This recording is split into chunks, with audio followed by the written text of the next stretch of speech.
Mon coco, si t'es pas content, la porte est grande ouverte. Ça, c'est ce que vous allez entendre si vous demandez votre rupture conventionnelle. Ils vont attendre votre lettre de démission. C'est l'option la plus rentable pour l'entreprise. Ce que je vais vous dévoiler dans cette courte vidéo, c'est la réponse à la question « Pourquoi il vous paierait pour partir ?» Soyez attentifs et prenez des notes, ça pourrait être le quart d'heure le plus important que vous consacrerez à votre avenir professionnel cette année. Rappelez-vous, début 2023, il est devenu impossible de faire un abandon de poste pour ensuite bénéficier du chômage. En septembre 2023, les ruptures conventionnelles ont été taxées à 30%. En décembre 2023, le gouvernement a envisagé carrément de supprimer le dispositif de rupture conventionnelle pour compenser la hausse du nombre de chômeurs, surtout pour les fins de carrière. Ce qui est sûr, c'est que partir avec ses indemnités et ses droits, ça va devenir bientôt très compliqué. La rupture conventionnelle, dispositif qui fluidifie les départs depuis 2008, pourrait être un sujet du passé dans peu de temps. Moi aussi, j'étais salarié. Ce qui m'a toujours sidéré, c'est d'entendre mes collègues répéter « Un jour, je poserai ma dème et je partirai ». Et pourtant, ils y restaient. Et beaucoup y sont encore, même 8 ans après. Mais pourquoi ? Qu'est-ce qui les bloque ? Faisons une petite comparaison. Les fumeurs sont des personnes qui ont le plus de volonté que les autres, parce qu'ils continuent à fumer malgré toutes les recommandations sur la santé. C'est ce que nous dit Alan Kerr. Alan Kerr, c'est cet écrivain américain qui a écrit le best-seller « Easy Way to Stop Smoking ». Et pourquoi je vous parle de ça ? En fait, j'ai remarqué que c'est la même chose avec les salariés dans des situations qui ne leur conviennent plus. Dès lors qu'ils arrivent à justifier pourquoi ils restent, c'est qu'ils sont tombés dans le piège. Les week-ends, les RTT, les after-work, les primes, les bonus, les participations, les intéressements sont autant de cigarettes allumées pour prendre une petite dose de plaisir qui ne dure qu'un temps. Malheureusement, le fond du problème persiste et la situation ne va pas s'arranger. Aujourd'hui, je vais vous montrer une issue de secours, votre porte de sortie. Quel est le bon moment pour partir ? Dans quelles conditions partir ? Un jour, mon tour est venu. J'ai ressenti que ni mon manager direct, ni celui qui était au-dessus ne m'inspiraient. Je ne voulais plus devenir comme eux, je voulais pas à 40 ans ou à 50 ans me retrouver dans leur situation. Il m'était inenvisageable de rester dans un poste pour les mauvaises raisons. D'une part, pour le confort du salaire, de l'autre, pour le manque de perspective à l'extérieur du groupe. Et je voulais être libre et faire quelque chose pour laquelle je me sentais épanoui. Donc j'étais jeune marié et ma femme était enceinte du premier, donc je voulais partir avec un matelas financier comme sécurité et récupérer mes indemnités après 4 ans de bons et loyaux services. Négocier une sortie à l'amiable était indispensable. Et c'est là que je me suis rendu compte à quel point le management et les RH peuvent vous empêcher de quitter le navire, surtout quand vous êtes un bon élément. Le plus difficile est de se retrouver seul finalement. On est un pion, un numéro, un matricule, bref, une personne physique face à une grosse structure, à une entité, à une personne morale qui a une armée de bons soldats, des managers, des RH, des juristes, tous prêts à défendre les intérêts de la boîte qui les paye, qui les nourrit. Le rapport de force n'est jamais en votre faveur. Rappelez-vous, pourquoi je te paierais toi et pas les autres pour partir ? Là, c'est moi en train de signer ce fameux CERFA, cette rupture conventionnelle. J'ai récupéré 19 000 € et mon chômage pour 24 mois. J'étais libéré et soulagé. J'étais serein pour la suite et pouvais enfin me donner à 100% dans ce qui me faisait vibrer. Je voulais aider des salariés à se sortir de là, eux aussi. Vous le savez aussi bien que moi, pour assurer une transition professionnelle, le nerf de la guerre, c'est d'avoir les reins solides financièrement. Cela rassure sur le moment et permet à chacun de se projeter sur le moyen terme. François et moi n'avons pas mis longtemps à comprendre que sans l'obtention de leur rupture conventionnelle, aucun salarié ne pourrait se libérer de son poste pour tenter autre chose. Le départ à l'amiable est vital. Sans argent et filet de sécurité de l'assurance chômage, il ne pourrait pas être libre. Oubliez reconversion, reprise d'études, monter un projet, freelancing ou encore prendre du temps pour votre famille. Et c'est tellement vital que vous n'avez pas le droit à l'erreur. Pour obtenir une rupture conventionnelle, vous n'avez qu'une seule chance, qu'une seule cartouche. Si vous vous loupez, votre employeur attendra que vous démissionnez. Ça lui coûtera 0. Le 0 de la défaite. Le 0 éliminatoire. Et vous allez partir sans rien. Et c'est à ce moment que nous sommes spécialisés sur les départs à l'amiable.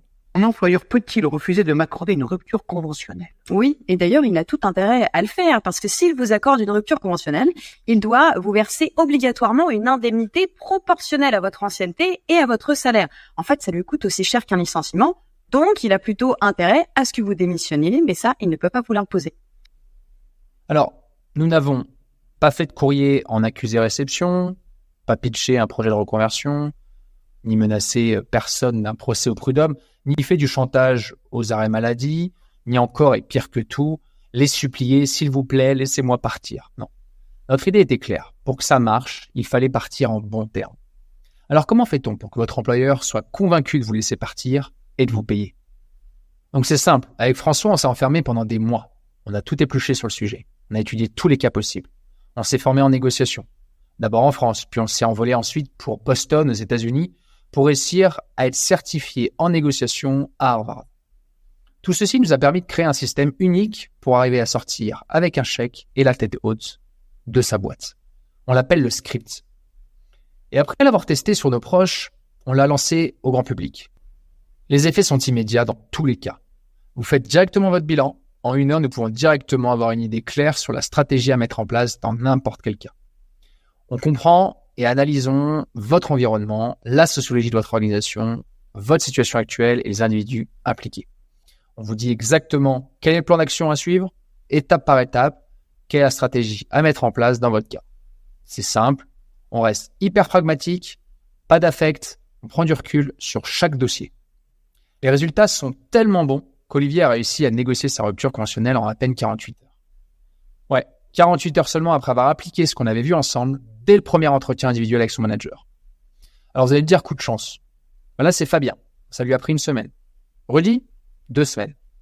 Quand on sait que le délai de préavis de démission est de 3 mois, à quoi bon partir sans rien? Eh ben si c'est comme ça, je vais me mettre en arrêt. Et puis comme ça, ils pourront pas me remplacer. Oubliez les arrêts maladie. C'est bien de se requinquer, mais tôt ou tard, il faudra retourner dans votre organisation. Et là, qu'est-ce qui va se passer? Vous pensez qu'ils vont vous accueillir en se disant « Ah bah oui, c'est vrai, t'as souffert, tiens, voici un chèque ». En France, on a de la chance de pouvoir rester jusqu'à 3 ans en arrêt maladie. Bah allez-y, foncez, restez. À votre avis, comment vous allez vous sentir? Qu'est-ce que vous allez vous dire en vous regardant dans le miroir tous les matins? Puis que vont penser vos proches?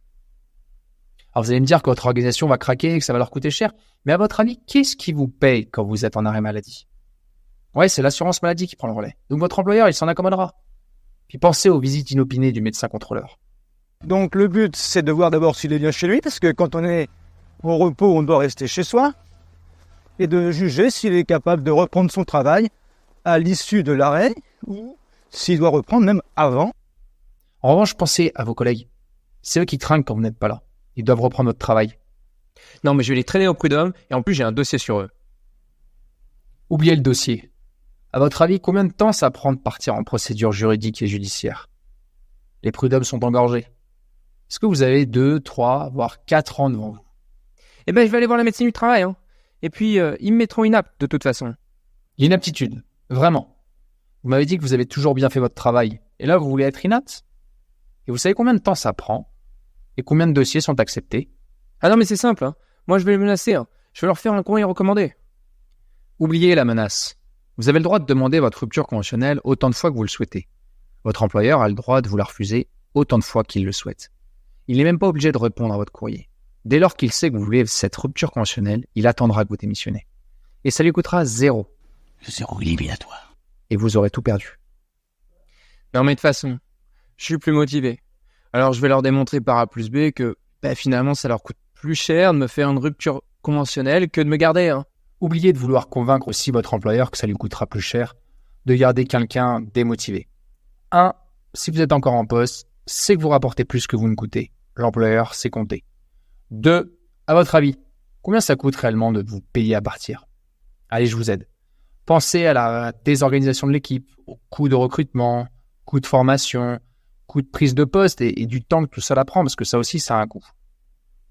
3. Ajoutez à cela, si je te paye à partir, les autres vont aussi me le demander. Je fais quoi maintenant? Non, mais j'ai un projet canon. J'ai déjà le BP, le financement, le projet de formation, de reconversion. Donc, ce que je vais faire, c'est que je vais leur présenter tout ça. Oubliez de pitcher votre projet. L'entreprise, c'est pas une ONG. Ils sont pas là pour subventionner vos projets. Ils vous répondront, si t'as mieux à faire, alors vas-y, jette-toi à l'eau, fonce. Ah, tu veux pas te le permettre? Est-ce que c'est vraiment si important pour toi? Parce que nous, on peut pas non plus se permettre ni de te perdre, ni de te payer. Non, mais dans le pire des cas, je fais une démission pour reconversion. Je suis allé voir le CEP, c'est sûr, mon dossier va passer. N'avez-vous pas bien lu ou bien entendu? Démission pour... Donc ça commence par démission. Donc, est-ce que vous méritez de partir sans rien, de vous coucher sur vos indemnités? Et même si vous souhaitez seulement bénéficier du chômage, savez-vous combien de temps ça prend entre le rendez-vous avec le conseiller CEP, faire son dossier, le soumettre, le faire passer devant une commission, tout ça sans pouvoir pitcher ou défendre votre dossier? Vous laissez votre destin entre les mains d'autres. Et savez-vous combien de personnes, combien de salariés qui ont un bac plus 2 et au-dessus voient leur dossier accepté? 5%. Oui, seulement 5%. Ok, là, mais du coup, là, je sèche, là. C'est quoi, alors, la recette magique? Alors non, vous n'aurez pas besoin de tous ces mauvais stratagèmes. Ce qu'il vous faut, c'est suivre une approche diplomatique. Et la diplomatie, c'est l'art de mener à bien une affaire. Donc pour Olivier, son approche diplomatique lui a permis de partir avec 8 000 €. Ou encore Rudy avec 28 000 € après 8 ans de bon service. Et tout ça en bon terme. On a commencé par accompagner 2 personnes par mois dans un premier temps. On voulait valider le parcours et que tout le monde sorte vite. Après Fabienne et Édouard, c'est Clémentine qui est partie. Votre soutien, tout ça, franchement, c'était top. Voilà. C'est un peu aussi grâce à vous, au final, je suis arrivée là. Ben, t'as bien bossé, donc ça peut pas te pas marcher, c'est ce qu'on dit. On était à 100% des deux côtés, donc ça fait que, enfin, on espérait que ça finisse en positif, quoi. Très vite, les choses se sont accélérées avec le bouche à oreille. Éléonora, David, Noël ont suivi. Et ce qui est marquant, ce n'est pas que de plus en plus de salariés veulent travailler avec nous pour obtenir leur rupture conventionnelle et faire un bon départ à l'amiable, c'est surtout de constater que leurs résultats sont incroyables. Ils sont libérés, délivrés, soulagés et fiers d'être allés au bout. Et ce sentiment est absolument indescriptible. Et depuis 2 ans, on a déjà accompagné plus de 180 salariés. Voici quelques témoignages. Je vous présente Pierre. Cadre, 39 ans, marié, 2 enfants. Il gagnait bien sa vie dans une grosse boîte de l'agroalimentaire. Pourtant, il voulait lancer sa propre affaire. Il négociait des contrats à plusieurs dizaines de millions d'euros chaque année. Pourtant, il ne savait pas comment s'y prendre pour partir en bons termes avec un chèque, c'est sans oublier ses indemnités de chômage. Négocier pour soi, c'est très différent que de négocier pour sa boîte. Les enjeux ne sont pas du tout les mêmes. Alors, après avoir bien construit son script, il a pu s'asseoir à la table des négociations, puis verrouiller une sortie avec 15 000 €. Et surtout, 18 mois de chômage, soit 2 800 € net par mois. Et tout ça en même pas 2 mois. Là, c'est Éléonora. Après plus de 20 ans de bons et loyaux services, elle ne pouvait plus rester dans son organisation. En fait, elle n'en pouvait plus. Elle voulait retrouver l'envie de se lever le matin et de la reconnaissance. Face à elle, un manager qui refuse catégoriquement de signer des ruptures conventionnelles. Pourtant, 3 mois après nous avoir rencontrés, avec un bon script bien adapté, elle a signé sa rupture conventionnelle et un départ en bon terme avec un chèque de plus de 50 000 €. Petite anecdote, elle a pris la porte avec les fenêtres. Ouais. Son employeur a même payé la rénovation des fenêtres de sa maison. Là encore, c'est Rudy. Avec 8 ans d'ancienneté, il est parti avec 28 500 €, et ce, en 2 semaines. Et il y a aussi Cécile, Clémentine, Lise, Nicolas, Anouar, et plus de 180 autres salariés en CDI. Ça fait temps. Et il m'a dit, OK, il a signé. Donc, et ça, c'était avant la négociation des 50 000 €, en fait. C'est le bonus. Donc, j'ai vraiment eu une aide qui m'a fait prendre de l'avance sur le réel. En fait, quand je suis arrivé face à un employeur, je savais quoi répondre. Récompensé un peu puisque j'ai quand même presque 9 ans d'ancienneté dans la société, donc c'est vrai que voilà, je me suis investie, j'ai pas calculé mes heures, donc c'est vrai que d'avoir une petite récompense, d'avoir une récompense. Mais finalement, quand on a un regard extérieur, comme je te disais, avec la grande neutralité que vous pouvez apporter, ça nous permet de nous exprimer. Je me disais, c'est génial, je vais enfin pouvoir commencer une nouvelle vie, repartir à zéro. Enfin voilà quoi, j'étais trop contente d'avoir le CERFA. Et donc j'ai vu qu'avec l'accompagnement, on était suivi et en fait ça nous redonnait une certaine confiance en nous. Ok. Et donc finalement t'es parti avec combien? Je suis partie avec 12 000. Et enfin de pouvoir me libérer de l'épée de Damoclès que j'avais sur la tête depuis des mois. Exactement. C'est un entraînement. Ouais, c'est un entraînement complet. Et il faut répéter, il faut travailler, il faut voilà. Franchement, je suis très reconnaissante d'être tombée sur vous. Et je me suis dit mais c'est génial, ça nous permet vraiment de remettre, de sauter le pas et de remettre un pied devant l'autre pour continuer à avancer tout simplement et à retrouver cet équilibre que j'avais perdu à ce moment-là, quoi. Et donc, après avoir travaillé avec des centaines de salariés, on a réalisé que la grande majorité avait les mêmes problèmes. Les salariés pensent qu'il suffit de demander la rupture conventionnelle à l'oral ou d'envoyer un courrier, puis d'attendre la validation de leur manager et des RH. Mais ils ne savent pas comment éviter le refus. Pourquoi ? C'est simple. Les salariés ne savent pas comment s'asseoir à la table des négociations. Autrement dit, pourquoi ils accepteraient de discuter avec vous ? Les salariés n'ont pas les bons arguments. Ils ne savent pas comment répondre aux objections. Vous devez vous préparer, c'est-à-dire avoir une stratégie et un plan d'action clair. Il vous faut un script. Vous pouvez avoir des arguments. Si vous ne savez pas comment amener l'autre à la table de négociation, il n'y a rien à faire. Ce sera un non catégorique. Et si vous maîtrisez votre script, si vous avez un plan d'action, que vous suivez étape après étape, et que vous gérez vos émotions, et lisez aussi celles qui sont en face, alors vous sortirez en bon terme. Et cerise sur le gâteau, avec l'estime et la reconnaissance de votre interlocuteur. Alors oui, ça semble injuste, mais c'est comme ça.